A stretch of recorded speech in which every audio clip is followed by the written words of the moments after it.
ہر مسئلے کا حل موجود ہوتا ہے۔ اس کے مصادق نمر نے گہری سانس لیا اور اس عورت کو ایک دوسری عورت کی مویت میں باہر لے جانے لگا۔ جب کوئی پوچھتا تو اس کے پاس جواب موجود تھا۔ اولا موسم کو لڑکی چاہیے تھی، چونکہ وہ بیمار ہے تو اس کی طبیب کے پاس لے جانا ہے تاکہ کل کی رات کے لیے وہ موزوں رہے، اور یہ لمحوں کا کھیل تھا۔ جب تک تصدیق کی جاتی وہ فرار ہو چکے ہوتے، دھند سے بڑے راہ میں گم ہو جانے کی طرح۔ جب ایک ماہر فریب کار ایک دفعہ غائب ہو جائے تو اسے ڈھونڈنا دھند میں سوئی تلاش کرنے کے مترادف ہوتا ہے۔ یوسف دل کے اندیشوں کو دبانے اور آگے کی کارکردگی کا مظاہرہ کرنے میں تامل کو جھٹکنے کی سعی میں ادھر ادھر ٹہل رہا تھا۔ اس کا ٹہلنا محافظ کو چوکنا کیے ہوئے تھا، لیکن اس کو کوئی پرواہ نہیں تھی۔ آلے کو بازو میں کپڑے کے نیچے چھپائے وہ ایک چور نظر محافظ پہ ضرور ڈالتا تھا۔ آخر کار ہمت کر کے وہ محافظ کے قریب آیا۔ مجھے پیاس لگی ہے۔ تم زندان میں اسیر ہو، میرے بابا کے مہمان نہیں، خاموشی سے بیٹھو، تمہاری چال کو میں خوب سمجھے ہوئے ہوں۔ محافظ نے درشتی سے کہہ کر آنکھیں دکھائیں۔ یہ بھی صحیح ہے، کر لو منمانی، قیامت کے دن دیکھنا تمہارا کیا حشر ہوتا ہے۔ یوسف نے شانے اچکاتے بظاہر ہار مانتے نیچے زمین پر جا بیٹھا۔ قیامت سے مجھے نہ ڈراؤ، کوئی یقین نہیں مجھے ان فضولیات پہ، مجھ سے پوچھو تو یہ سب کچھ لوگوں کو ڈرائے رکھنے کا ایک طریقہ ہے۔ محافظ ہاتھ چلاتے ہوئے عجیب ہی مغرورانہ لہجے میں گویا ہوا کہ واقعی یہ کس طرح ہو سکتا ہے کہ تم کسی مذہب کو مانتے ہی نہ ہو؟ یوسف نے چونک کر پوچھا۔ لوگوں کو نہیں بتاتا ویسے، لیکن یہی سچ ہے، میں نہیں مانتا۔ یہ بات اس نے دھیمے لہجے میں کہی تھی۔ ویسے سچ بتاؤں تو مجھے بھی یہی لگتا ہے، تمہاری بات درست ہے، یہ لوگوں کو ڈرانے کے طریقے ہیں۔ اگر خدا واقعی ہوتا تو منگول ہم مسلمانوں پہ ظلم کرتے بھلا؟ یوسف نے آخری جملہ کہتے ہوئے ہاتھ کے اشارے سے اپنی بات کی تصدیق چاہی۔ یوسف بات کرتے کرتے محافظ کی مانند چال چلتے ہاتھ چلانے لگا تھا۔ ہاں نا، یہ منگول نہیں ہے، یہ بھی بس نام میں مذہب کو مانتے ہیں، یہ خود اپنے دین کے قوانین بتاتے ہیں۔ محافظ منہ کے تاثرات بگاڑتے سرگوشی میں مخاطب ہوا۔ اتنا آہستہ بولو کہ تو کہاں سمجھ آئے گی؟ یوسف نے خفگی سے کہہ کر شانے اچکائے اور چہرہ موڑ دیا۔ تو ذرا قریب آؤ نا۔ محافظ نے اسے دعوت دی۔ یوسف کی آنکھیں چمکی۔ یوسف اٹھا اور اس کے قریب جا کر سلاخوں میں ہاتھ ڈال کر کھڑا ہوا۔ وہ منگول محافظ سرگوشی میں بات کرتے سر کو یوسف کے قریب لے آیا۔ یوسف نے عجلت سے اسی وقت اس کی گردن پہ وار کیا۔ اس کا خون ابشار کی صورت اس کی گردن سے بہنے لگا اور وہ نیچے سلاخوں کے قریب ڈہ گیا۔ یوسف نے ہاتھ بڑھا کر اس کے کپڑوں میں بندھی چابی کی گچھی اٹھائی اور ایک ایک کر کے موجود ہر چابی لگا کر دیکھنے لگا۔ اس محافظ کی چیخ ٹھیک سے نہیں نکلی تھی، چیخ گلے سے نکلتی تھی اور اس کے گلے کو چیخ نکالنے کی مہلت ہی نہیں ملی۔ ایک چابی سے کلک کی آواز کے ساتھ قفل کھل گیا۔ دروازہ کھول کر وہ باہر آیا۔ نظر اٹھا کر سامنے دیکھا تو وہاں راہداری تھی۔ راہداری میں کوئی نہیں تھا۔ وہ نیچے جھکا اور محافظ کے کان میں سرگوشی کی۔ جب فرشتے تمہاری دھلائی کریں گے نا، تب اور اچھے سے پتہ لگ جائے گا تمہیں کہ یہ فضولیات لوگوں کے ڈرانے کے لیے بنائی گئی ہے، یہ حقیقت ہے۔ اٹھ کر وہ راہداری سے گزر کر بھاگنے لگا۔ ایک موڑ مڑنے ہی لگا تھا کہ سامنے محافظ دکھائی دیا۔ یوسف دیوار کی اوٹ میں چھپ گیا۔ وہ محافظ اسی کی سمت آ رہے تھے۔ جیسے وہ اس کے قریب آئے، یوسف نے چاقو زور سے باری باری ان کی گردن میں گھسائے تو خون کے فوارے پھوٹنے لگے اور محافظ زمین بوس ہو کر تڑپنے لگے۔ یوسف بھاگ کر راہداریوں سے نکلتے ہوئے ایک چوکھٹ تک آیا جو ایک وسیع آنگن میں کھلتا تھا، جہاں کافی تعداد میں محافظ آپس میں باتیں کرنے میں اور کھانا کھانے میں مشغول تھے، اور آنگن عبور کر کے سامنے ہی خارجی دروازہ تھا جو کہ بند تھا۔ اس دروازے کے ساتھ بھی ایک محافظ کھڑا تھا۔ سیاہی ہر سمت پھیلی تھی، جگہ جگہ قندیلیں روشن تھیں۔ اس کا دل مزید اندیشے پالنے لگا۔ بالفرض وہ ان سب کو مار بھی دے تو خارجی دروازہ پار کرنا مشکل تھا۔ دیوار پار کرنے کے قابل نہ تھی کیونکہ اونچی تھی۔ یوسف کا دل بیٹھنے لگا۔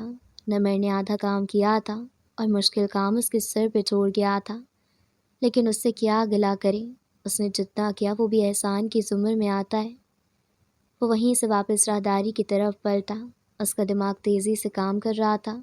اس نے مرے ہوئے محافظوں میں سے ایک کے کپڑے اتارے اور خود پہن لیے۔ ایک شمع دان اٹھایا، اس کے آگے بچھائی اور لکڑی کو زمین پہ مارا تو اس میں سے کوئلے کے 2-3 ٹکڑے برآمد ہوئے۔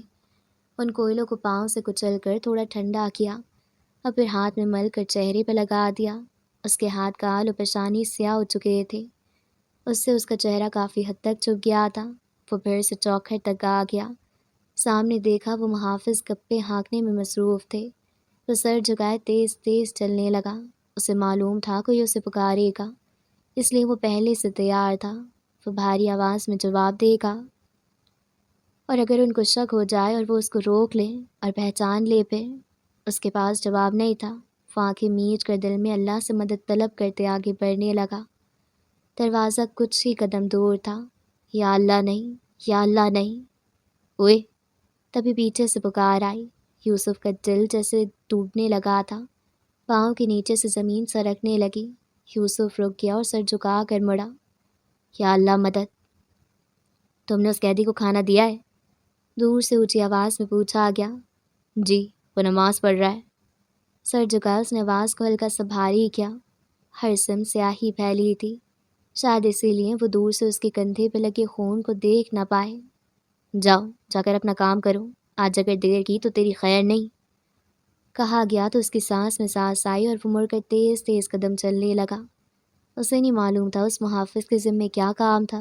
جو بھی ہو، اس کی بلا سے دروازہ بس 3 قدم آگے تھا۔ اسے دیکھ کر محافظ نے دروازہ کھولا، پھر ایک دم تعجب سے پوچھا، یہ خون؟ یوسف کے تعجب سے آنکھیں پھیلی لیکن اوپر نہیں دیکھا۔ آلے پہ اس کی گرفت سخت ہوئی۔ دروازہ ویسے بھی کھلا تھا، اس کا گلا کاٹ کر وہ بآسانی باہر نکل سکتا تھا۔ اس سے پہلے کہ وہ آلہ نکالتا وہ محافظ کہنے لگا، تمہارا زخم پھر سے خراب ہو رہا ہے، جلدی واپس آؤ تو ایک مرہم دیتا ہوں، لگاتے ساتھ ٹھیک ہو جائے گا، جاؤ اب۔ سرکتی زمین رک گئی، آلے پر گرفت ڈھیلی ہوئی۔ سر اس بات میں ہلاتے سر جھکائے یوسف نے اس زندان کی عمارت سے باہر قدم رکھا۔ آزادی! اس کے دل نے چاہا کہ وہ بھاگنا شروع ہو جائے، لیکن وہ مشکوک ہو جاتا۔ خوشی سے اچھلتے دل کے ساتھ وہ سست قدموں سے بڑھتا آگے بڑھانے لگا۔ دروازہ بند ہوا لیکن دروازے کے باہر کے سمت کے محافظ وہیں کھڑے تھے۔ وہ بھاگ نہیں سکتا تھا۔ قدم بڑھاتے بڑھاتے آخرکار وہ ایک گلی کی طرف مڑ گیا۔ جیسے ہی مڑا وہ بھاگنے لگا۔ جتنی تیزی سے وہ بھاگ سکتا تھا وہ بھاگا۔ رات سیاہ تھی، آسمان بادلوں سے پاک تھا۔ دن بدن موسم میں خنکی بڑھتی جا رہی تھی۔ تنگ راہداری سے گزر کر وہ استبل پہنچا۔ وہاں واقعی ایک گھوڑا سب سے الگ تھلگ بندھا تھا۔ اس پر زین بھی رکھی ہوئی تھی، یعنی تیار شدہ سواری۔ اس پہ بیٹھ کر وہ گلیوں سے گزرنے لگا۔ جس جگہ کا ذکر نمر نے کیا تھا وہ وہیں آ گیا۔ زندان سے کچھ فاصلے پہ چھپ کر کھڑا گیا، لیکن نمر دکھائی نہیں دے رہا تھا۔ وہ بار بار گردن موڑ کر ہر جانب دیکھتا تھا۔ تبھی ایک ہلکی سی آواز آئی۔ وہ اس آواز کی جانب متوجہ ہوا تو وہاں نمر کھڑا ہاتھ کے اشارے سے اسے پکار رہا تھا۔ ساتھ نیچے زمین پر زینب نے ڈھال سے درخت کے ساتھ ٹیک لگائے بیٹھی تھی۔ یوسف کو کچھ ہوا، زینب ٹھیک نہیں تھی۔ وہ گھوڑے کی باگ تھامے اجلت سے قدم بڑھاتا آگے آنے لگا۔ وہاں پہنچ کر سب سے پہلے وہ زینب کے قریب بیٹھا۔ زینب! یوسف نے خوف و امید سے اسے پکارا۔ زینب اسے نہیں دیکھ رہی تھی، وہ بس آنکھیں بند کیے ہوئے لیٹی تھی۔ یوسف کو گمان ہوا وہ بے ہوش ہے۔ اس عورت کی مدد سے نمر نے زینب کا عارضی علاج کیا تھا۔ اس کی کمر کی گرد پٹی بندھی ہوئی تھی۔ زینب زخمی ہے، تم اسے مملوک سلطنت کی حدود تک نہیں لے جا سکتے، یہ سفر کے قابل نہیں۔ نمر نے سرگوشی کی۔ کیا ہوا ہے زینب کو؟ یوسف نے سر اٹھا کر نمر کو دیکھا۔ چاند کی روشنی میں اس کی نم آنکھیں واضح ہوئیں۔ معلوم نہیں، لیکن یوسف وقت ضائع نہ کرو، دمشق کے سلسلے وار پہاڑیوں میں ایک غار ہے میری نظر میں، تم پہاڑوں کے قریب جا کر اس جنگل میں چھپ جاؤ، میں تم لوگوں کو کچھ دیر میں وہاں ملتا ہوں، جلدی کرو۔ یوسف نے زینب کو اٹھایا۔ وہ نیم مردہ حالت میں تھی، شاید اس کا بہت سارا خون بہہ چکا تھا۔ زینب کو اپنے پیچھے گھوڑے پہ بٹھا کر اس کو رسی سے خود سے باندھ لیا۔ نمر سے الوداعی کلمات کہے اور ایڑی کا زور لگا کر گھوڑے کی باگ کو کھینچا۔ گھوڑا بھاگنے لگا۔ زینب اس کی پشت پر سر رکھے ہوئے نڈھال حالت میں تھی۔ اوڑھنی سے چند لٹیں نکل کر اس کے چہرے کو عادت چھپائے ہوئے تھی۔ اس کا چہرہ مٹی سے ہٹا ہوا تھا، آنکھوں کے قریب زخم تھے۔ یوسف نم آنکھیں لیے گھوڑا بھگا رہا تھا۔ قسمت نے ملایا تو کیسے ملایا، کس حال میں ملایا، لیکن ملایا تو صحیح، پھر شکوے کیسے، شکریہ کیوں نہیں۔ وہ دمشق کے سلسلے وار سرسبز پہاڑوں کے دامن میں چھپے بیٹھے تھے۔ رات کی سیاہی عروج پر تھی۔ جنگل میں گاہے بگاہے عجیب عجیب آوازیں سننے کو ملتی تھیں۔ کبھی کوئی حشرات الراس سر لگاتا تھا تو کبھی کسی جھینگرے کے تک جاگ اٹھتے تھے۔ ان کو زیادہ انتظار نہیں کرنا پڑا تھا۔ نمر نے ان کو ڈھونڈ نکالا اور انہیں اپنے ساتھ لے کر چلنے لگا۔ وہ ایک پگڈنڈی نشیب و فراز شکل میں تھی جس پر وہ چل رہے تھے۔ چاروں اطراف میں گھنا جنگل تھا۔ رات کی سیاہی میں پتے بھی سیاہ دکھتے تھے۔ نمر اور یوسف گھوڑوں کی باگ تھامے پیدل چل رہے تھے۔ زینب گھوڑے سے سینہ لگائے لیٹی ہوئی تھی۔ فواد کھلی آنکھوں سے یوسف کو دیکھتی رہی۔ آنسو روانہ ہوئے۔ منگولوں کی دمشق میں آمد کا منظر اس کی آنکھوں پہ لہرایا۔ کتنی دفعہ اس نے چیخ کر یوسف کو پکارا تھا، کیسے اسے گھسیٹا گیا تھا۔ اس نے آنکھیں بند کر دیں اور مناظر کو سوچنے کی سکت نہیں تھی اس میں۔ شاید کوئی گھنٹے کے قریب وہ چلتے رہے، پھر ایک جگہ نمر رکا۔ آگے بڑھ کر جھاڑیوں کو ہٹایا تو وہاں ایک غار ظاہر ہوئی۔ غار کے اندر خوب اندھیرا تھا۔ نمر نے انہیں اندر آنے کو کہا۔ وہ جھاڑیاں ہٹا کر اندر داخل ہوئے تو وہاں نمر نے قندیل جلائی۔ غار میں زرد روشنی پھیل گئی اور ان کے سائے بڑی حجم کی صورت دیوار پہ نقش ہو گئے۔ غار کی چھت کافی اوپر تھی اور جگہ وہ بزوئی کمرے کی شکل اختیار کیے ہوئے تھی، اور اس کمرے کا دروازہ جھاڑیاں تھیں۔ وہاں غار میں بستر پہلے سے موجود تھا، لیکن بستر ایک ہی تھا۔ نمر نے صرف اپنا بندوبست کیا تھا۔ اسے ان کو ساتھ لانے کا فیصلہ آخری لمحوں میں ہوا تھا۔ جلدی وہ مشکل سے اپنی جان بچا کر آیا تھا کہ جا کے ان کے لیے کوئی بندوبست کرتا۔ یوسف نے زینب کو اس بستر پر سلایا۔ نمر اور یوسف غار کی کھردری دیوار سے ٹیک لگا کر بیٹھے۔ وہ ایک دوسرے کے مد مقابل تھے۔ کھردری دیوار ان کی پشت کو چبھ رہی تھی، لیکن یہ تکلیف کچھ نہیں تھی اس تکلیف کے سامنے جو وہ جھیل آئے تھے۔ تم کون ہو؟ وہاں بیٹھتے یوسف نے پہلا سوال یہ کیا۔ اس نے وہی اس منگول سپاہی کے کپڑے پہنے ہوئے تھے، اور اسے یہ بھی معلوم تھا اسے کافی عرصے تک یہی کپڑے پہننے پڑیں گے۔ زینب آرام دہ بستر پر نیند کی وادی میں کھو گئی۔ اب جب کہ قسمت بھی یہی چاہتی ہے کہ تم میرے بارے میں جانو تو بتائے دیتا ہوں۔ نمر نے گہری سانس لی۔ نمر نام ہے میرا۔ بچپن میں ہی میرے ماں باپ کا انتقال ہو گیا تھا، نہ جانے کیسے۔ نمر نے شانے اچکائے۔ کم از کم مجھے یہی بتایا گیا تھا، پھر مجھے اغوا کیا گیا۔ میں کافی چھوٹا تھا، مجھے کچھ ٹھیک سے یاد نہیں۔ سمجھ بوجھ والی عمر میں اس سب کا خود سے اندازہ لگایا۔ مجھے نہیں معلوم میرے ماں باپ کون تھے، یا میرے بہن بھائی تھے یا نہیں۔ اغوا ہونے کے بعد کافی عرصے تک میں بغداد میں رہا۔ وہاں پہ مجھ سے مانگنے کا کام لیا جاتا تھا۔ پھر جب میری عمر 15 سال کے قریب ہوئی تو مجھے ایک منگول علاقے میں بیچا گیا۔ تب سے میں ان کے ساتھ ہی رہتا رہا۔ اس غار کی مقدس خاموشی میں صرف نمر کے بولنے کی آواز تھی، جیسے باقی ساری دنیا سکوت اختیار کیے اسے سن رہی تھی۔ پھر ان سے غداری کیوں کر رہے ہو؟ اور تم ان کی فوج میں کیسے ہو؟ ان کی فوج میں جانا مشکل نہیں ہے۔ فارم فوجیوں سے صرف لڑنے کا کام لیتے ہیں، کوئی خاص خبر وہ ظاہر نہیں کرتے، سو وہ رکھ لیتے ہیں فوجی۔ میں بھی گیا ان کی فوج میں، لیکن میں ان کا حامی نہیں تھا۔ میرا مقصد کچھ اور تھا۔ میں اپنے وطن بغداد جانا چاہتا تھا، اپنے مسلمان لوگوں کے ساتھ رہنا چاہتا تھا۔ ان کی فوج کے ذریعے میں بغداد میں داخل ہوا اور وہیں فرار ہو گیا۔ پھر پتہ ہے مجھے کون ملا؟ وہی شخص جس نے مجھے اغوا کیا تھا اور بیچا تھا۔ اس کے سینے میں تیور پیوسا تھا، اس کی آخری سانسیں چل رہی تھیں جب اس نے مجھے بتایا کہ بغداد میرا اصل شہر نہیں ہے، مجھے دمشق سے اغوا کیا گیا تھا، تبھی میں بغداد کو چھوڑ کر دمشق آیا ہوں۔ اگر تم نہ بھی ملتے میں نے فرار ہونا تھا۔ میرا مقصد ان کی قید سے آزاد ہونا تھا، اور میں نے اپنا مقصد پورا کر لیا ہے۔ 9 سال لگے لیکن کر لیا۔ یوسف کو ایک لمحے کے لیے لگا اس کو اس کا بھائی مل گیا ہے۔ اس کی باتیں اس کو سکون پہنچا رہی تھیں۔ اس کا دل چیخ چیخ کر گواہی دے رہا تھا۔ اس کے نقوش اس کے بھائی سے نہیں ملتے تھے، لیکن بڑے ہو کر تو نقش تبدیل ہو جاتے ہیں نا۔ اس کی آنکھیں وہیں تھیں، سنہری، لیکن اس کے بھائی کا نام نمر نہیں، عمر تھا۔ کیا پتہ جس نے اس کو اغوا کیا اس نے اپنی طرف سے نام رکھا وہ عمر کا۔ اغوا کرنے والے کو اس کے اصل نام کا کیسے علم ہو سکتا ہے بھلا؟ وہ خود تو ناسمجھ معصوم تھا، اس کو خود سے کچھ بھی یاد نہیں۔ اسے وہی پتہ ہے جو اس اغوا کار نے اسے بتایا تھا۔ یوسف مخمصے میں پڑ گیا۔ کئی سورج ابھرے اور آفتاب میں غروب ہوئے، کئی چاند ہلال سے بدر میں تبدیل ہوئے اور بارشیں برسیں، پھر دھوپ چھایا، پھر بارشیں برسیں، موسم تبدیل ہوا، خنکی بڑھ گئی۔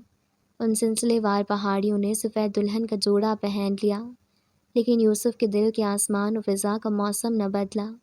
سیاہ بادل چھائے رہے، پھر سیاہ بادل جن کا برسنا نہ برسنا دونوں نقصان دہ تھا۔ زینب کی حالت بہتر نہ ہوئی، بگڑ گئی تھی۔ اس کا زخم خراب ہو گیا تھا۔ وسائل کے نہ ہونے کی وجہ سے علاج بہتر طور پر نہ ہو سکا۔ دن کا زیادہ تر حصہ وہ بخار میں تپتی رہتی تھی، سوکھ کر تنے کی طرح لاغر ہو چکی تھی۔ اب تو کچھ بولتی بھی نہیں تھی، چہرہ زرد پڑتا جا رہا تھا۔ یوسف اس کے غم کے ساتھ ساتھ جنگ میں شرکت نہ کر سکنے کے غم میں گھل رہا تھا۔ اس کے پاؤں کسی نادیدہ زنجیر میں بندھے ہوئے تھے۔ وہ زینب کو اکیلا چھوڑ کے کیسے جاتا؟ نمر تھا، لیکن پھر بھی وہ غیر تھا۔ زینب کا ہر کام یوسف کو کرنا پڑتا تھا۔ وہ کسی غیر کو اپنی بیوی سونپ کر کیسے جاتا؟ لیکن اس کا دل تکلیف سہتے سہتے گل سڑ گیا تھا جیسے۔ روز زینب کے قریب بیٹھتے اس کی آنکھیں نم ہو جاتی تھیں۔ شروع کے دنوں میں تو وہ اس سے معافی مانگتی تھی کہ وہ اس پر بوجھ بن چکی ہے۔ مجھے شکوہ ہے اللہ سے، ایک دن یوسف اس کے پاس بیٹھے کہہ رہا تھا۔ زینب نے نکاہت سے اس کو دیکھا۔ اس کے بھورے اور سبز رنگ کے مرکب آنکھیں مرجھا گئی تھیں، خوشی کی رمق ڈھونڈنے سے بھی نہیں ملتی تھی۔ میں نے کیا کیا ہے زینب؟ نظر اٹھا کر ماضی کو دیکھتا ہوں تو دل خون کے آنسو روتا ہے، حال کو دیکھتا ہوں میری بے بسی میرا سینہ چیرتی ہے، اور مستقبل میں دور دور تک کچھ نظر نہیں آتا۔ میں تھک گیا ہوں زینب۔ یوسف اس کا ہاتھ تھامے سر جھکائے رو رہا تھا۔ غار میں زرد روشنی پھیلی تھی، نمر کہیں باہر تھا۔ زینب نے رن سے اسے دیکھا۔ یوسف کو صرف شیبہ کی غداری کا علم تھا، اس کے علاوہ وہ کچھ نہیں جانتا تھا۔ اس روز دمشق میں کیا ہوا یوسف کچھ نہیں جانتا تھا۔ کیا وہ اس کو سب کچھ بتا دے؟ وہ شیبہ کی غداری پر ہی رنجیدہ تھا۔ وہ اسے کچھ اور بتاتی تو کیا وہ سہ پاتا؟ ہرگز نہیں۔ یوسف پہلے سے ہی ٹوٹا ہوا ہے، وہ اسے مزید نہیں توڑ سکتی۔ بتائے یوسف، زینب سے بمشکل کلمات ادا ہوئے۔ قربان۔ یوسف نے سر اٹھا کر زینب کو دیکھا۔ کہاں وہ زندگی سے بھرپور زینب، کہاں یہ مایوس و بیمار زینب؟ میں روز اللہ سے دعا کرتی ہوں۔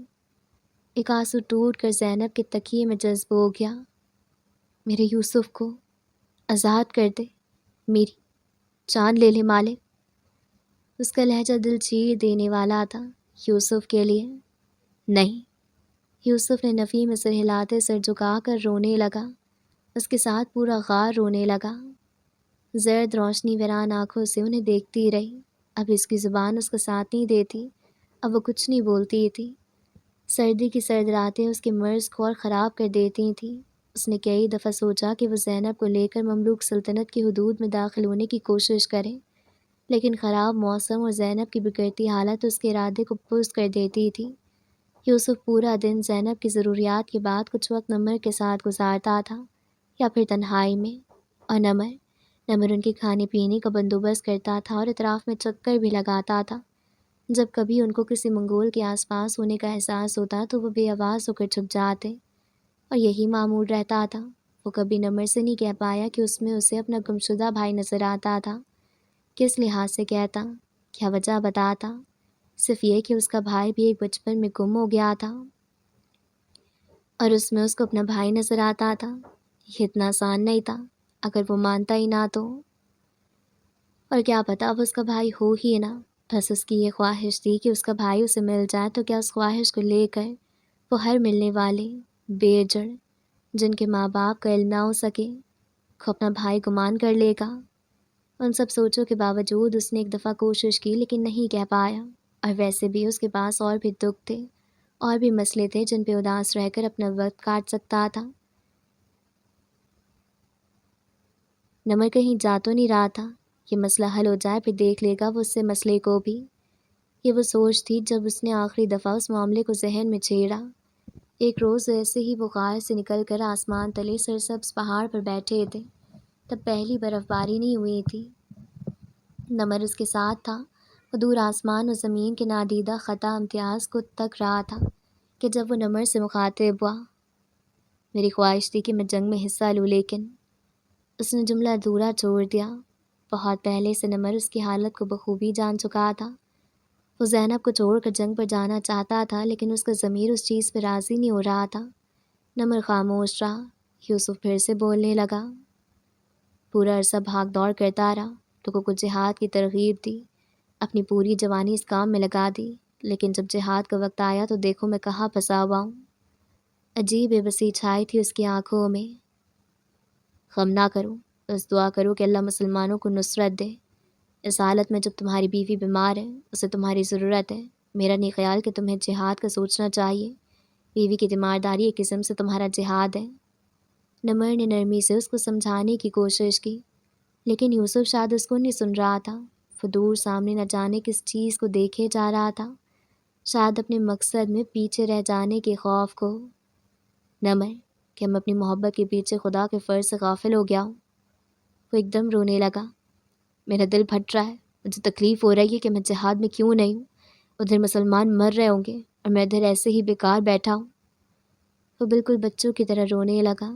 آج کل یوسف ہر دوسری بات پر اشک بہاتا نظر آتا تھا۔ اس کا دل زخمی تھا، ہر وقت اس سے خون رستا تھا۔ نمر جلدی سے اس کے قریب آئے اور اس کے گرد بازو حمائل کیے۔ تم ادھر ایسے ہی نہیں بیٹھے یوسف، اپنی بیمار بیوی کی خدمت میں لگے ہو، یہ کافی نہیں۔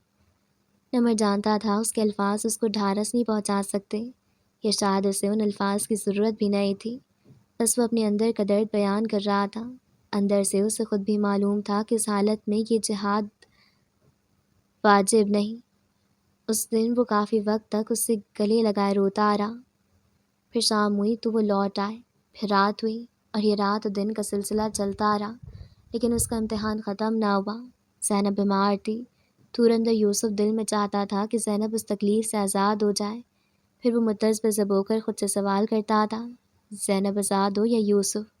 پھر ندامت سے سر جھکا دیتا تھا اور نفی میں سر ہلاتے رونے لگتا تھا۔ شاید وہ ایک برا شوہر تھا۔ کبھی وہ دل برداشتہ ہو کر تنہا نکل پڑتا تھا غار سے، بھارے دل سے، خیر ہموار راستوں پہ۔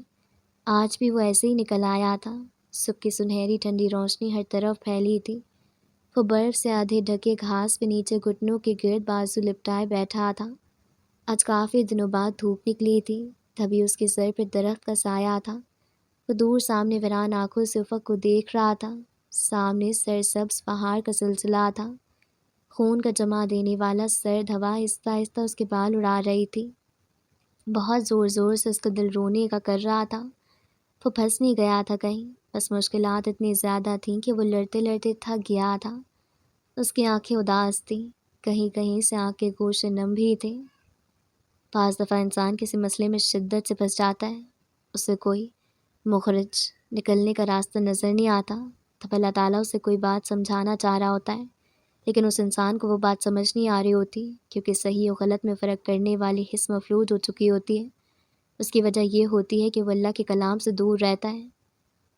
وہاں پورے میں ہوا سے درخت کی ٹہنیاں اور پودوں کے ہلنے کی آواز کے سوا ایک اور بھی آواز تھی، دور کہیں پس منظر میں سنائی دیتی تھی، کوئل کی کوہ۔ اس کے علاوہ مکمل سکوت تھا، یا پھر یہ آزمائش ہوتی ہے مستطیل قسم کی۔ ہر طرف راستے بند نظر آتے ہیں۔ انسان کہتا ہے کب آئے گی اللہ کی مدد کہ یہ راستہ کھل جائے، کوئی راہ نکل آئے۔ انسان کے ہاتھ تب بندھے ہوتے ہیں، وہ کچھ نہیں کر پاتا، وہ بس اداس نظروں، ڈوبے ہوئے دل کے ساتھ سامنے بیٹھا تکتا رہتا ہے۔ آنسو تک روا ہو جاتے ہیں۔ اس نے آنکھوں کے گوشے انگلی سے صاف کیے اور درخت کی پر سے ٹیک لگا کر آنکھیں موند لیں۔ ہر طرف اندھیرا چھا گیا، ہر منظر چھپ گیا، لیکن وہ ہوا کی خنکی کو محسوس کر سکتا تھا۔ قاہرہ، مملوک سلطنت۔ مملوک سلطنت کے مرکزی شہر قاہرہ اور مصر کے علاوہ بھی کئی شہروں میں جگہ جگہ جنگ کی تیاری زور و شور سے جاری تھی۔ ہر جانب جنگی اوزار تیز کیے جا رہے تھے۔ مسجدوں میں، قہوہ خانوں میں، ہر جگہ جنگ کی بات چل رہی تھی۔ ہر کوئی تیار تھا۔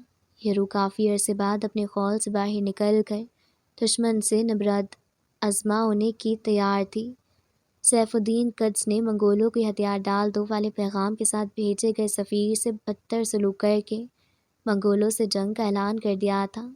حکومت کی طرف سے جنگ کی آزادی کے بعد ہر روح جوش و جذبے سے سرشار تھی۔ اب تو دو دشمن قریب تر تھے۔ منگول فوج پیش قدمی کرتے ہوئے مصر علاقے صحرائے سینا تک پہنچ گئی تھی، لیکن خدا کے کیا کرنے، وہاں ایک انوکھی خبر ہلاکو خان کی منتظر تھی۔ وہ جیسے صحرائے سینا کے مقام پر پہنچا، اس کو منگول سلطنت سے ایک پیغام بھیجا گیا۔ وہ پیغام حزن کا پیغام تھا۔ ہلاکو خان کو خبر ملی کہ منگولوں کا خاقان اعظم موقع خان جنوبی چین کی سلطنت کو فاتح کرتے ہوئے موت کے آغوش میں جا سویا ہے، اور صرف یہی نہیں، اس سب کے بعد ہلاکو خان کے بھائیوں میں جانشینی کی جنگ بھی چھڑ گئی ہے۔ اس سب سے ہلاکو خان سخت پریشان ہو چکا تھا، اس کا جانا ضروری تھا۔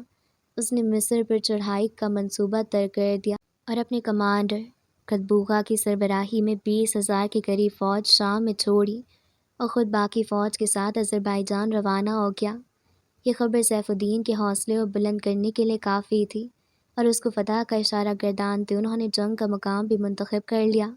جنگ کے لیے شہر کے بجائے باہر نکل کر عین جالوت کی زمین کو منتخب کیا گیا، کیونکہ شہر میں جنگ کا مطلب تھا شہر میں خون ریزی اور تباہی، اور وہ یہ نہیں چاہتے تھے۔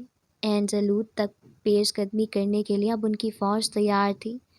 یہ قاہرہ کے ایک قہوہ خانے کا منظر تھا، جہاں پہ ایک بزرگ بلند آواز میں وہاں بیٹھے لوگوں سے مخاطب تھا۔ اللہ تعالیٰ فرماتے ہیں، تم ہمت نہ ہارو اور نہ غم کھاؤ، تم ہی غالب آؤ گے اگر تم ایمان والے ہو تو۔ یا شباب، اے نوجوانوں، ڈرنا نہیں ہے، میں تم میں سے ایمان کی حلاوت دیکھ رہا ہوں، اللہ کی نصرت تمہارے ساتھ ہے۔ وہ بزرگ جیسے بات کوئی ختم کرتا تھا، پورے قہوہ خانے میں اللہ اکبر کی صدائیں بلند ہو جاتی تھیں۔ وہ امامر شخص ان کو حوصلہ بلند کرنا چاہتا تھا، اور یہ وہاں کا رواج بھی تھا۔ جنگ میں جانے والے سپاہیوں کے لیے عرب اسلام سے پہلے تک صرف اشعار کا استعمال کرتے تھے، لیکن اسلام کے ذریعے ان تک اللہ کا کلام پہنچا تھا، جو ان اشعار سے بھی بڑھ کر ان کے دل مضبوط کرنے کی طاقت رکھتے تھے۔ دشمن چاہے جتنا بھی مضبوط ہو، لیکن اس کی چوٹی اللہ کے ہاتھ میں ہے۔ اللہ تعالیٰ فقط ہم کو آزما رہے ہیں کہ کیا ہم درد مند کی صدا سن کر خاموش رہتے ہیں، یا اس کا نام لے کر ان کی مدد کو نکلتے ہیں۔ اللہ کے ہاتھ میں ہی ساری طاقتیں ہیں، وہ چاہے تو دشمن سانس نہ لے سکے، لیکن نہیں، وہ ہم کو دیکھ رہے ہیں کہ ہم کیا کرتے ہیں، کان لپیٹ کر بیٹھے ہیں یا کچھ کرتے ہیں۔ قیامت کے دن سوال کیا جائے گا، تمہیں طاقت دی تو تم نے کہا صرف کی۔ کسی کو جہاد تلوار سے ہوتا ہے، کسی کا جہاد قلم سے، اور کسی کا الفاظ ادا کرنے سے، اور یہ الفاظ ذہن سازی کرتے ہیں ان جسموں کی جو یہ تلوار اٹھاتی ہے۔ وہ عمر رسیدہ شخص جنگ پہ نہیں جا سکتا تھا، لیکن وہ اپنے حصے کی جنگ اس قہوہ خانے میں لڑ رہا تھا۔ ہمارا دین ظلم کے خلاف بولنے کی ترغیب دیتا ہے، چپ رہنے پہ ملامت کرتا ہے۔ ظلم و طغیان کو سر جھکائے تسلیم کرنا ہمارا دین ہمیں نہیں سکھاتا۔ اگر کوئی ایسا کرتا ہے تو اس کا ایمان کمزور ہے، وہ اللہ پر توکل نہیں کرتا، تبھی اس کا دشمن اس کو اللہ سے بھی بڑا دکھنے لگتا ہے۔ کیا وہ نہیں جانتا اللہ ہر شے سے بڑا ہے؟ قہوہ خانے میں ایک دفعہ پھر سے اللہ اکبر کی صدائیں بلند ہوئیں۔ سرد رات میں ان دونوں کا جسم ٹھٹرتا تھا۔ غار گرم تھی، غار کے داہنے بڑھی ہوئی جھاڑیاں سردی کو کم کر دیتی تھیں، لیکن اتنی بھی نہیں کہ ایسے موسم میں بغیر بستر کے سکون سے لیٹا جا سکے۔ بستر ایک ہی تھا اور اس پر زینب سو رہی تھی۔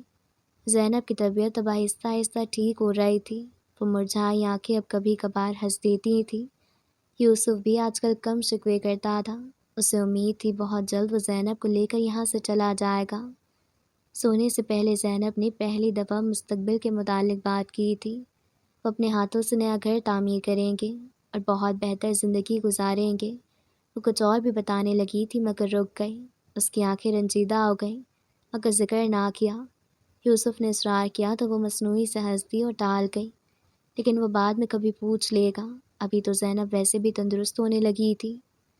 اس سے بات کرتے یوسف ماضی کی یادوں میں کھونے لگتا تھا، جب زندگی آسان تھی اور وہ دونوں صحت یاب تھے۔ ایسا ایک منظر اس کی آنکھوں کے سامنے منڈلانے لگا۔ یہ کچھ عرصہ پہلے کی بات تھی، جب یوسف کام سے بغداد آیا تھا اور اپنے ساتھ زینب کو بھی لے آیا تھا۔ کام مکمل تو ہوا، لیکن عمر سے دمشق واپس لوٹ آنے کی تصدیق چاہنے کے لیے وہ اس کی جانب خط لکھ رہا تھا۔ دریائے دجلہ کے کنارے پانی کی سطح تک سنگ مرمر کی سیڑھیاں بنی ہوئی تھیں۔ انہیں سیڑھیوں پر بیٹھے تھے یوسف تیسرے زینے پر بیٹھے گھٹنے پر چرمی کاغذ رکھے سیاہی سے خط لکھ رہا تھا، جبکہ زینب پانچویں زینے پر بیٹھی پاؤں دریائے دجلہ میں ڈالے دور تیرتی کشتیوں کو تک رہی تھی۔ اس کے بال اوڑھنی میں مقید تھے، لیکن ایک باغی سی باریک لٹ اوڑھنی سے نکل کر تیز ہوا کے باعث چہرے کے گرد رقص کرتی نظر آ رہی تھی۔ یوسف! کچھ لمحے بعد زینب نے اسے پکارا۔ چرمی کاغذ پر قلم چلاتا ہاتھ روک کر یوسف نے ایک مصروف نظر اٹھا کر اسے دیکھا۔ بغداد اور دمشق میں کیا فرق ہے؟ یوسف نے اچنبھے سے مسکرایا۔ یہی کہ بغداد ایک حکومتی سطح پر دارالحکمت ہے اور دمشق صوبائی سطح پر، اور بغداد ہر چیز میں دمشق سے آگے، سیاست میں، ثقافت میں، علم و دانش میں، معاشیت میں، فن تعمیر میں، حتیٰ کہ آبادی میں بھی۔ تم سمجھے نہیں۔ زینب ہنوز دریا دجلہ کی جانب رخ کیے کشتیوں کو تک رہی تھی۔ دور پانی کی لہریں آہستہ سے رینگتی ہوئی ان کے قریب آ رہی تھی۔ سمجھاؤ پھر۔ بغداد نے بہت پہلے ترقی کر لی تھی، بہت علم سمیٹ لیا تھا، لیکن وہ محبت کرنا بھول گئے۔ بغداد مغرور ہے اور دمشق مہمان نواز۔ بغداد شہر علم و دانش ہے اور دمشق شہر محبت ہے۔ اپنا شہر ہر کسی کو پیارا ہوتا ہے خانم، سر جھٹکتے یوسف نے مسکرا کر کہا اور پھر سے خط لکھنے لگا۔ اپنے شوہر کی بات نہیں، میں یہاں بیت الحکمت دیکھنے آئی تھی، لیکن وہاں کا کارندہ مسودوں کو بلندہ تھامے جتنے تفاخر سے مجھے کم علم ثابت کرنے پر تلا تھا، یہ چیز میرا دل زخمی کر گئی۔ دل چھوٹا نہ کرو، کسی ایک شخص کے رویے کی وجہ سے پورے شہر کو ایسا نہ کہو۔ تمہیں بغداد سے بہت امیدیں ہیں، تبھی تم اس کے بارے میں کچھ نہیں سن رہے، لیکن میں تمہیں بتاؤں، بغداد کبھی نہیں نکلے گا اپنی خاطر۔ یہاں سب خود غرض ہیں، یہ کوئی فروئی مسئلے پر ایک دوسرے کی جان لینے پر آ جاتے ہیں۔ تم ان کے اتحاد پہ یقین رکھتے ہو؟ یوسف بس زینب کو دیکھتا رہا۔ وہ اسے لاجواب کر گئی تھی، لیکن بہرحال وہ پر اعتماد تھا۔ ماضی غار کے اس کھردرے دیواروں میں کہیں گم ہو گئی اور حال نے اپنی جگہ سنبھال لی۔ غار کی ایک طرف زینب لیٹی ہوئی تھی اور دوسری جانب یوسف اور نمر قریب سو رہے تھے۔ یوسف سو نہیں رہا تھا، لیٹے ہوئے غار کی چھت کو تک رہا تھا۔ اس کا ذہن مستقبل میں کرنے والے افعال کا سوچ رہا تھا، کس طرح وہ زینب یہاں سے نکلیں گے اور وہ زینب کو کسی محفوظ جگہ پہ چھوڑ کر جنگ کے لیے جائے گا۔ جنگ مسلمان جیت لیں گے، وہ اور زینب واپس دمشق آ جائیں گے، زندگی آسان ہو جائے گی۔ وہ اپنے بچوں… یوسف! نمر نے آواز دی۔ یوسف سوچ کی وادی سے نکل کر حال میں واپس آیا۔ تخیل میں انسان کیا کیا نہیں کر سکتا۔ میں کافی وقت سے ایک بات سوچ رہا ہوں۔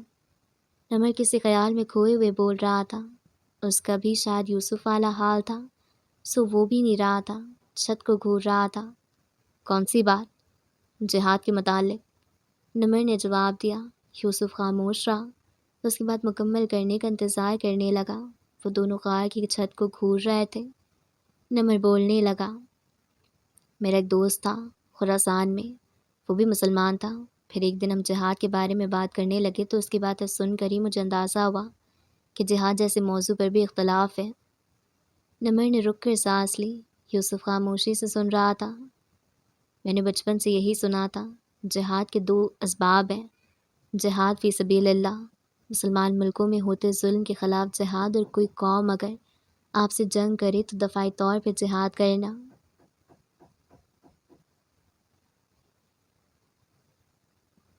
اور جہاد باغرض عرفہ کلامت اللہ، اللہ کے دین کی سربلندی کے لیے جہاد کرنا، یعنی کافر قوموں کے اوپر مسلط حاصل کرنے کے لیے جہاد کرنا، تاکہ پوری دنیا میں اللہ کا بنایا قانون ہو۔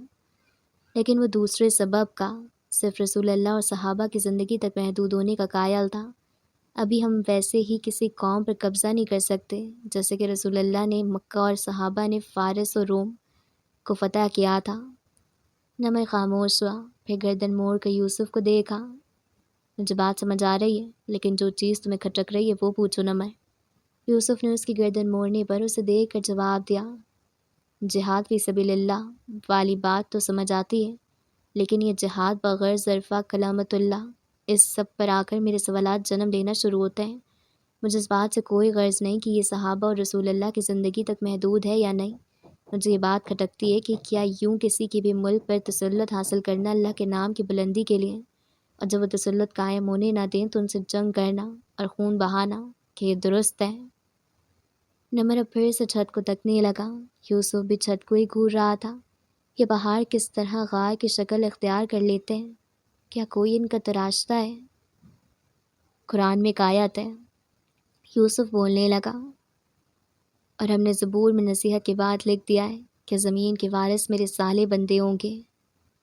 اب یہ صالح کون ہیں؟ جو ایمان رکھتے ہیں اللہ پر اور آخرت کے دن پر، اور حکم دیتے ہیں نیکی کا اور روکتے ہیں برائی سے، اور سبقت حاصل کرتے ہیں خیر کے عمل میں، اور وہ سب صالحین میں سے ہیں۔ العمران۔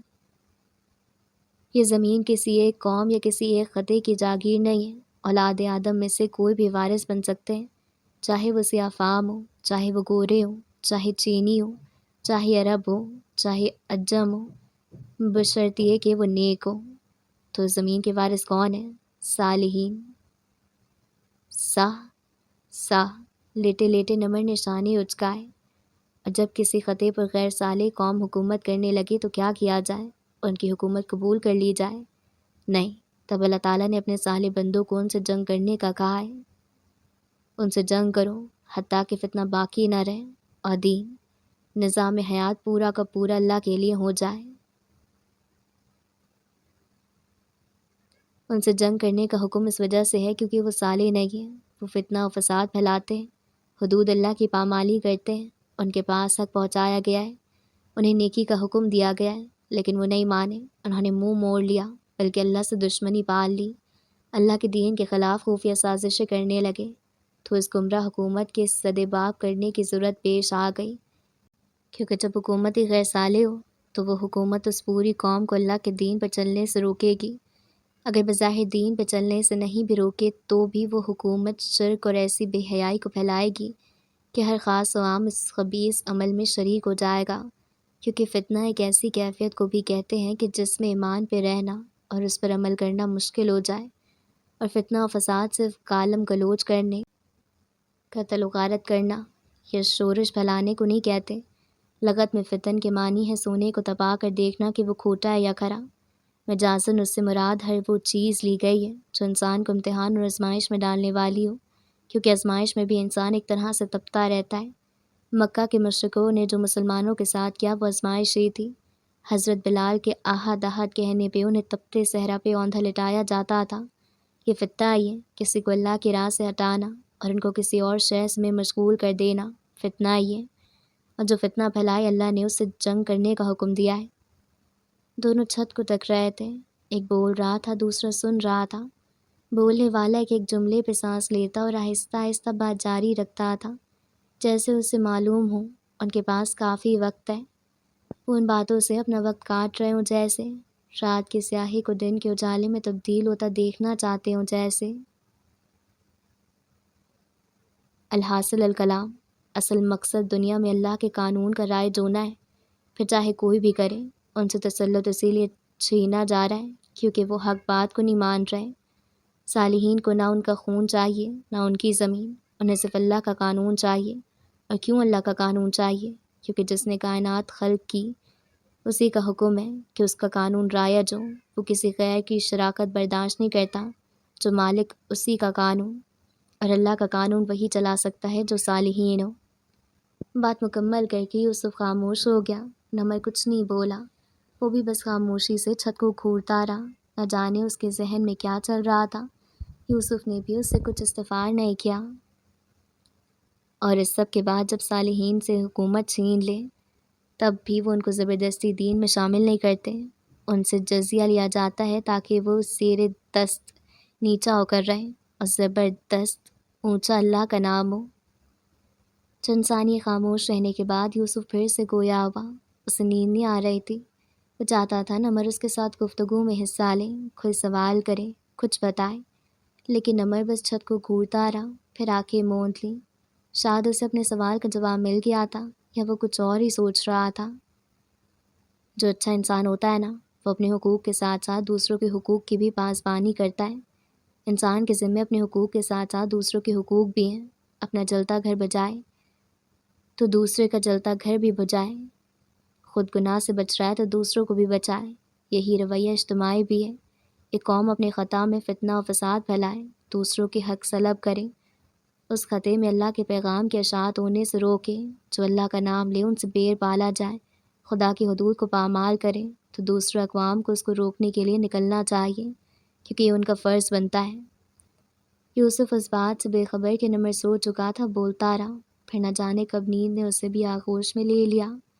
وہ رات ڈھل گئی، آسمان کی کوکھ سے روشنی نے جنم لیا، اور دھیرے دھیرے سنہری ٹھنڈ سب نمودار ہوئی۔ وہ سب جتنی تازگی سے شروع ہوئی تھی اتنے ہی مرجھائے ہوئے دن میں ڈھل گئی۔ جب فجر کے لیے زینب کو آواز دینے لگا، وہ اشاروں سے نماز ادا کر لیتی تھی۔ اگر آج وہ نہیں اٹھی تھی، وہ نماز پڑھ کر پھر سے اسے آواز دینے لگا، پہلے جا نماز پہ بیٹھ کر پھر اس کے قریب جا کر، مگر وہ نہ اٹھی۔ وہ کافی دیر تک اسے آواز دیتا رہا، مگر وہ بے حس و حرکت رہی۔ پھر جب اس نے ہاتھ بڑھا کر اس کو چھوا تب بھی کوئی جنبش نہ ہوئی، تو یوسف ایک لمحے کو ٹھہر گیا۔ ایک عجیب سی ہوک اس کے دل میں اٹھی، ایک درد کی لہر برق کسی رفتار سے اس کے قلب کی شیرانیوں میں دوڑ گئی۔ وہ ساکن پلکوں سے اسے دیکھتا رہا، پھر لرزتا ہوا ہاتھ اس کے چہرے تک لے گیا۔ اس کا چہرہ ٹھنڈا پڑ چکا تھا، بے کیف اس کی آنکھوں میں نمی نے جگہ پکڑ لی۔ وہ بچوں کی طرح لبھیج کر اسے دیکھنے لگا، بے قابو آنسو ٹوٹ کر گرنے لگے، مگر وہ اسے پھر بھی آوازیں دینے لگا، زینب، میری زینب، زینب۔ یقین کرنا مشکل ہو رہا تھا، کیونکہ وہ صحت یاب ہونے لگی تھی۔ یہ کوئی یقینی چیز تھی ہی نہیں۔ یوسف کیسے یقین کر لیتا؟ وہ تو تندرست ہو رہی تھی۔ وہ مسلسل اسے آوازیں دیتا رہا، حتیٰ کہ نمر اس کے پاس آ بیٹھا، نتنوں کے قریب وہ ہاتھ لے گیا اور پھر نفی میں سر ہلاتے اس نے یوسف کو تسلی دینا چاہی۔ یوسف تعجب سے ہنسا اور پھر رنج سے رو دیا۔ زندگی بہت غیر متوقع تھی، خاموشی سے اس کی روح پرواز کر گئی تھی، ساتھ میں یوسف کو رنجیدہ کر گئی تھی۔ وہ حزن کا دن تھا، کیونکہ وہ زینب کی موت کا دن تھا۔ نمر کے سونے کے بعد بھی اس رات یوسف کو نیند نہیں آئی تھی۔ وہ پورا وقت زینب کو تکتا رہا تھا۔ اب یوسف یہ اندازہ لگانے کی کوشش کر رہا تھا، ان لمحوں میں سے وہ کون سا لمحہ تھا جس میں زینب کی روح پرواز کر گئی تھی۔ یقیناً اس نے بغیر کسی تکلیف کے جان دی تھی، جیسے مکھن سے بال نکالا جاتا ہے۔ اس کے بعد یوسف نے چپ سادھ لی، اپنے ہاتھوں سے ایک بار پھر اس نے قبر کھودی۔ کئی راتیں اور دن اس قبر کے پاس بیٹھے گزار دی، کچھ کھاتا تھا نہ کچھ پیتا تھا۔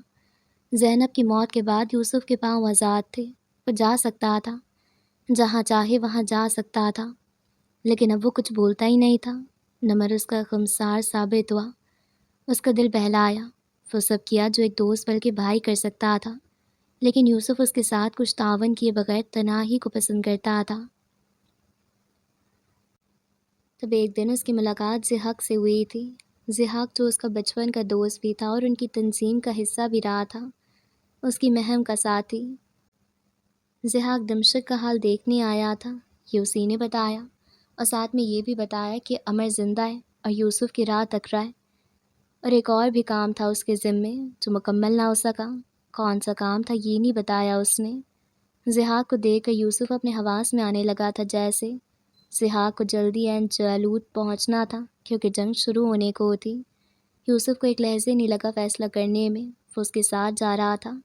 اس روز وہ زینب کی قبر پر گیا، خاموشی سے بس قبر کو تکتا رہا۔ اس کے پاس کوئی الفاظ نہیں تھے، پھر بس ایسے ہی لوٹ آیا۔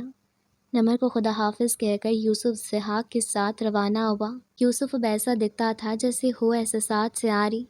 ان کے گھوڑے سر پر دوڑ رہے تھے، ان کی منزل دور تھی لیکن تھی واضح۔ کافی عرصے بعد جیسے یوسف کے دل سے منو بوجھ اترا تھا۔ بالآخر وہ جنگ کے لیے جا رہا تھا، وہ جنگ جس کی تیاری میں اس نے ایک عمر خرچ کی تھی۔ سیف الدین قدس لشکر لے کر مصر سے پیش قدمی کر کے فلسطین کے شہر غزہ میں آ پہنچا تھا۔ یوسف اور ضحاک دور سے وہ لشکر دیکھ سکتے تھے۔ یوسف کے لب مختصر سے مسکان میں ڈھلے، وہ پہلی بار جنگی لشکر دیکھ رہا تھا۔ قدس کے لشکر کا پرچم بلند تھا، نیزے سیدھے اور چہروں پر وہ جذبہ عیاں تھا جس میں شہادت یا فتح کی چاہت ہو۔ ان کے گھوڑے قدم بڑھاتے فاصلہ کم کرتے جا رہے تھے۔ 3 گھڑسوار لشکر سے ان کی جانب لپکے تھے۔ انہیں پہچان کر وہ ان کے ساتھ ہی پلٹنے لگے۔ لشکر قریب تر آتا جا رہا تھا۔ تمہیں ہمیشہ کہتے ہو میں جنگ لڑوں گا، لیکن یہ تو بتاؤ تم گھڑسوار ہوگے، تیر ننداز ہوگے یا صف اول کا سپاہی؟ بابا کریم نے ایک بار اس سے سوال کیا تھا۔ کھمسن یوسف نے سوچتے ہوئے آنکھیں چھوٹی کی۔ کون سا بہادر ہوتا ہے؟ صف اول کا سپاہی۔ پھر وہی بنوں گا۔ صف اول کا سپاہی کیا کرتا ہے؟ یوسف معصومیت سے پوچھنے لگا تو بابا کریم ہنس دیے۔ وہ تلوار جلانا جانتا ہے، دشمن کے سامنے جا کر تلوار سے لڑتا ہے۔ وہ گھڑسواری نہیں کرتا، تیر اندازی نہیں کرتا؟ نہیں۔ بابا کریم مسکراہٹ دبائے نفی میں سر ہلانے لگے۔ پھر مجھے وہ سب کیوں سکھایا پہلے آپ نے؟ بابا کریم کہکا لگا کر ہنسنے لگے۔ جب وہ منظر ذہن کے پردے سے ہٹا تو یوسف کے لب مسکان میں ڈھلے ہوئے تھے۔ یوسف قدس کے لشکر کے قریب پہنچ کر گھوڑے سے اترا تو اگلے ہی لمحے عمر ان کے پاس آ پہنچا۔ یوسف اور ضحاک کو دیکھ کر عمر مسکرایا اور خوشی سے بغل گیر ہوا۔ تمہارا بہت انتظار کیا ہم نے یوسف، مجھے خوشی ہے کہ تم صحیح سلامت ہو۔ بہت شکریہ۔ یوسف نے مسکرا کر بس اتنا ہی کہا۔ یوسف کی آنکھوں کا رنج ہر کوئی دیکھ سکتا تھا۔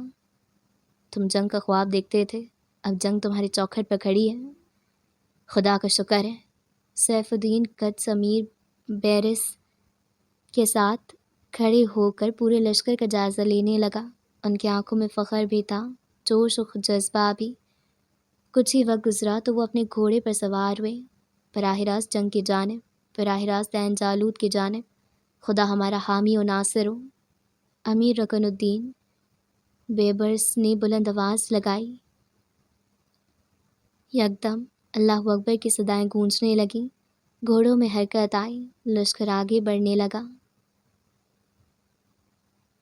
خزاں کی گلیاں گھوڑوں کے ٹاپوں سے اٹھتی دھول و مٹی سے بھر گئیں۔ لشکر تیز رفتار تیر کی مانند تعین شدہ جنگی میدان کی جانب بڑھنے لگے۔ سورج کی تپش کچھ اثر نہ رکھتی تھی، موت کا خوف کچھ حیثیت نہ رکھتا تھا۔ گھوڑوں کی ہنہناہٹ، ٹاپوں کی ٹک ٹک اور اللہ اکبر کی صدائیں، ہر گزرتا منظر اس ترنم پر جھوم اٹھتا تھا۔ پیچھے رہ جانے والے فخری انداز میں انہیں محبت بھری نظروں کا جام پلاتے تھے، ان کے دلوں کو سرشار کرتے تھے، ان کے حوصلے بلند کرتے تھے۔ سپہ سالار بیبرس کی قیادت میں اگلی صفیں راستوں کا جائزہ لیتے سب سے آگے تھی۔ ان اگلی صفوں میں ضحاک، عمر اور یوسف بھی موجود تھے۔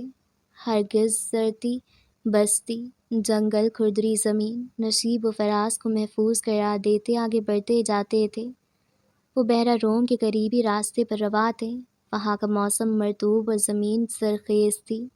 جب دن ڈھلا اور رات کی سیاہی نے ہر جانب اپنے پر پھیلائے تو انہوں نے ایک زرخیز علاقے، جس کو ہر جانب سے درختوں نے گھیر رکھا تھا، میں پڑاؤ ڈالا۔ سپاہیوں نے خیمے لگائے، آگ جلائیں، کھانے کا بندوبست کیا اور نماز باجماعت پڑھ کر لیٹ گئے، مگر یوسف کھلی ہوئی آنکھوں سے خیمے کی واہ پردے سے باہر کا منظر دیکھ رہا تھا۔ عمر اٹھ کر اس کے پاس آ بیٹھا۔ اسے یوسف سے تفصیلی گفتگو کا پہلی بار موقع ملا تھا۔ یوسف، تمہارا بہت انتظار کیا ہم نے۔ اس کے قریب بیٹھا گھٹنے پر ہاتھ رکھے اس سے مخاطب تھا۔ جو ہونا تھا ہو گیا، میرے پہنچنے سے کیا ہوتا ہے؟ یوسف کی مدھم و کمزور آواز گونجی۔ حشرات الارض کی آوازیں پس منظر میں گونج رہی تھی۔ رات گہری اور مرطوب تھی، باہر ہلکی بارش ہونے لگی تھی۔ ضحاک تھکاوٹ کے باعث نیند کی وادیوں میں تر چکا تھا۔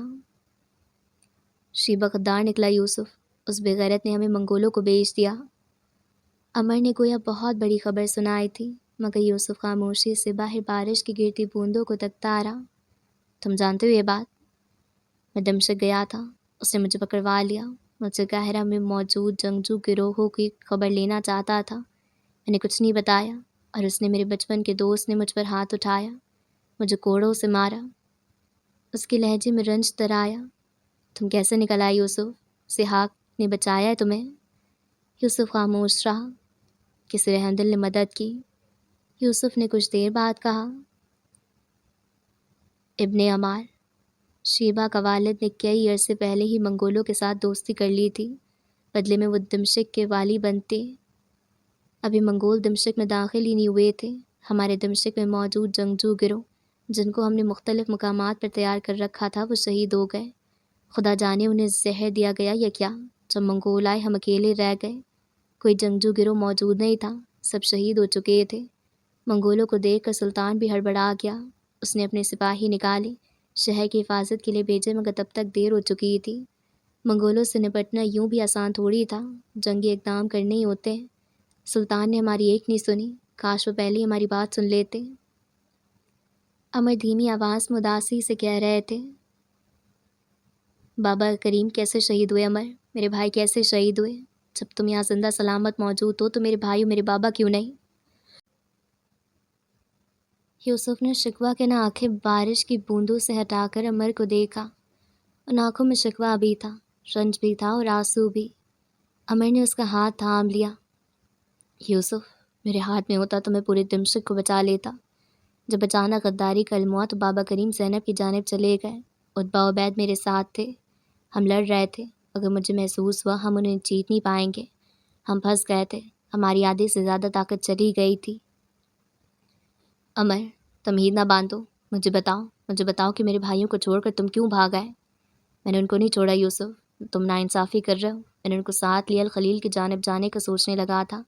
میں نے ان کو لڑنے سے منع کیا، میں نے ان کو بچ کر نکلنے کا کہا، مگر وہ نہیں رکے، وہ لڑتے رہے۔ انہیں دیکھ کر میں بھی لڑتا رہا۔ امر خاموش ہوا اور قریب سے یوسف کو دیکھا کہ یوسف یہ سب سن پائے گا۔ پھر اسے خاموش پا کر یوسف کو کہنا پڑا، تم ہمیشہ کہتے تھے نا کہ عتبہ بہت اچھا تیر انداز بنے گا۔ امر کی آنکھوں میں آنسو آ گئے۔ وہ بن گیا تھا یوسف۔ امر نے یوسف کی گیلی آنکھوں کو دیکھا۔ وہ چھت پر سے دشمنوں کو چن چن کر تیر مارتا تھا، مگر جب اسے سینے میں تیر لگا تو سنبھل نہ پایا، چھت سے نیچے گر گیا، اس کا سر پھٹ گیا۔ اسے دیکھ کر عبید اللہ کا دھیان بٹا، وہ عتبہ کی جانب متوجہ ہوا اور اگلے ہی لمحے ایک منگول نے اس کا سر قلم کر دیا۔ وہ دونوں شہید ہو گئے تھے یوسف۔ اس کے بعد میں بابا کریم کی جانب لپکا، کیونکہ وہاں لڑنے کا کوئی فائدہ نہیں تھا، ہم 10 رہ گئے تھے اور وہ گنتی سے بھی باہر تھے۔ اس نے وقفہ لیا، گیلی سانس اندر کھینچی، آنسو صاف کیے اور کھنگار کر آواز سنبھالی۔ یوسف ضبط سے آنسو روک کے ساکن پلکوں سے بس امر کو ہی تک رہا تھا۔ باہر سے بوندوں کی آواز ہنوز آ رہی تھی۔ جب میں نے بابا کریم کو گھر کے باہر سے آوازیں لگائیں تو کوئی آواز نہ آئی۔ میں داخل ہوا اور وہ وہیں شہید ہو چکے تھے۔ انہیں وہیں چھوڑ کر میں جان بچا کر دمشق سے نکل گیا۔ میں معافی چاہتا ہوں یوسف، کیا تم مجھ سے خفا ہو؟ یوسف نے نفی میں سر ہلایا، ہاتھ کی پرس سے گیلی چمکتی آنکھوں کو خشک کیا۔ ضحیٰ کہاں تھا؟ اسے پاٹ لہجے میں سوال کیا۔ اس کے چہرے پر سرد مہری و سنجیدگی در آئی تھی۔ چند سپاہیوں کو ہم منگولوں کی پیش قدمی کے لیے بھیجتے تھے، ان میں بھی غدار تھے۔ وہ ہم سے کہتے رہے کہ منگول ابھی کہیں نظر نہیں آ رہے، اور اگلے ہی لمحے وہ سرپنان پہنچے۔ اور سب سے پہلے ہی میں نے ضحیٰ کو قاہرہ کے لیے روانہ کر دیا تھا تاکہ وہاں سے مدد لے کر آئے۔ ضحیٰ کو کچھ علم نہیں دمشق میں کیا ہوا۔ زینب کا نہیں پتہ چلا تمہیں؟ یوسف نے سرد مہری سے سوال کیا۔ فضا میں خنک کی بڑھتی جا رہی تھی، حالانکہ یہ گرمیوں کے دن تھے۔ وہ کہیں نہیں تھی، امر نے نفی میں سر ہلایا۔ تم نے ڈھونڈا ہی نہیں، تمہیں صرف اپنی جان بچانی تھی۔ یوسف کا لہجہ خشک تھا۔ کیا جان بچانا گناہ ہے یوسف؟ تم اب مجھے یوں اذیت دو گے؟ مجھے نہیں پتہ، مجھے صرف اتنا پتہ ہے کہ میں اذیت میں ہوں، کیونکہ میں نے بابا کریم اور زینب کی لاشیں ان ہاتھوں سے دفنائی ہیں۔ میں نے اپنے بھائی کھوئے ہیں، مجھے صحیح و غلط کا نہیں پتہ، مجھے صرف اتنا پتہ ہے کہ میں نے ایک دفعہ پھر سے اپنا خاندان کھویا ہے، اور تم نے کچھ بھی نہیں کھویا۔ ایک دم سب کے سارے بن ٹوٹ گئے اور یوسف جذبات کے بہاؤ میں بہہ گیا۔ آنسو تک آنکھوں سے چھلک پڑے، اس کے رندے ہوئے لہجے میں تکلیف در آئی۔ یوسف، اپنی حد میں رہو، تم یہاں زیان بک رہے ہو، وہ شہید ہیں، سنا تم نے؟ ان کی شہادت پر یوں ماتم کر کے انہیں اذیت نہ دو۔ یوسف خاموشی سے آنسو صاف کیے اٹھا اور خیمے سے باہر نکل گیا۔ بارش کی بوندوں نے اس کا استقبال کیا، حشرات الرز کی آوازیں کچھ بلند ہوئیں، درخت کے پتے گیلے ہو چکے تھے، جب بارش کے باندھی ان پر آ کر گرتی تو ان سے آوازیں پیدا ہوتی تھیں۔ ہر جانب مقدس سکوت و تاریکی تھی۔ چند ہی لمحے بعد اس کے پیچھے امر بھی خیمے سے نکل آیا۔ امر کے قدموں کی چھاپ سن کر یوسف نے ہتھیلی کے پرس سے آنکھوں کو مسلا اور سامنے بارش کی بوندوں کو گرتے دیکھتا رہا۔ یوسف، اپنے دکھ میں دوسرے کا دل نہیں دکھاتے. میں نے جان بچائی ہے مگر پھر سے جنگ لڑنے کے لیے. میں کوئی بزدل نہیں ہوں، موت سے نہیں ڈرتا. میں جانتا ہوں کہ حکومت کی جنگ بے وقوفی کی جنگ سے 1000 گنا بہتر ہوتی ہے. تمہیں یہ مجھ پر تان کرنے کا کوئی حق نہیں پہنچتا. امر کا لہجہ اب کی کچھ نرم تھا. یوسف خاموش رہا. رات قطرہ قطرہ گزرتی رہی. میں جانتا ہوں تم دکھ میں ہو، تبھی میرے دل میں تمہارے لیے کوئی شکوہ نہیں. خدا تم پر رحم کرے. نرمی سے کہہ کر امر نے یوسف کے کندھے پر تھپکی دی اور خیمے کی جانب بڑھ گیا. اس وقت یوسف نے سرگوشی کی، امر ادھر آؤ، اور وہ خود بھی آہستہ سے 2 قدم آگے بڑھا. امر جو خیمے کے اندر داخل ہی ہو رہا تھا اس کی سرگوشی پر مڑا اور کہا، کیا ہوا یوسف؟ اس کی طرف بڑھا. سامنے 3 منگول ہیں، درخت کی اوٹ میں چھپے ہیں، لشکر کی خبر لینے آئے، گھوڑوں کی گنتے ہوئے تعداد کا اندازہ لگا رہے ہیں. یوسف نے پھر سے سرگوشی کی. اس کی نظریں دور سامنے گھنے درختوں پر جمی ہوئی تھی. ضحیٰ کو اٹھاؤ، میں پیچھے سے جا رہا ہوں، تم دونوں آگے سے آؤ، بچنے نہ پائیں. کہتے یوسف خیموں کے درمیان سے راستہ بناتے گم ہو گیا.